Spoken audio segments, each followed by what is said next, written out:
Building international bridges since 1920.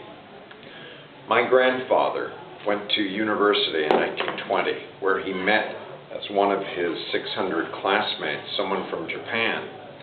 That friendship, or it started off as a relationship, just casual, because you were part of a class, developed into a long-term, lifelong interaction. He built on that by joining a group called People to People International, founded by Dwight Eisenhower. Building international bridges builds on that initial interest in international relations that my grandfather had, and it combines it with technology. Let's imagine a student or a person who's not paid to do international relations work talking with someone in Kenya, someone who is also not in the government and who might want some information or some interaction with someone in the West.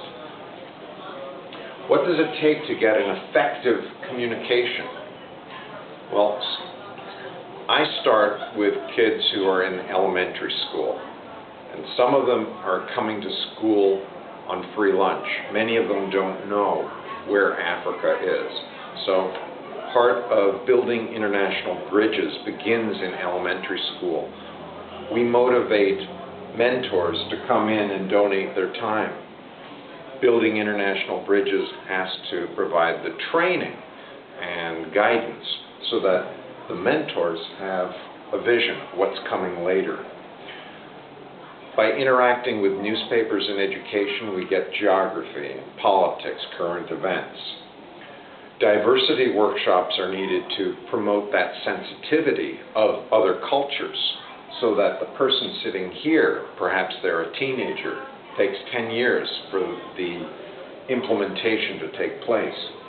What is the culture held commonly? You can get that in movies from YouTube, speeches, famous speeches, ebooks, electronic books on one CD, 200 books on one CD, Emily Dickinson, Mark Twain, the complete works of Shakespeare. Teachers need to be consulted on what goes on those CDs. What material goes into the computer that is dedicated and donated for this purpose? How does this computer get onto the internet to be able to connect with a similar computer over in Kenya? How does that person get enough education to be able to appreciate the ebooks that are being delivered, the material that appears on this computer? How does that computer get into that classroom? Does it make sense to buy the computer here and ship it over? I've done that. There are more cost-effective ways, and when you want to get something fixed, you have a local infrastructure if you can buy it or get it donated locally. Why not ask an embassy to donate used equipment? But that requires someone to be paid to go and make this inquiry, then make sure that that computer works together and there's training with the school. Building international bridges provides some of the direct training, or it identifies people who are better placed.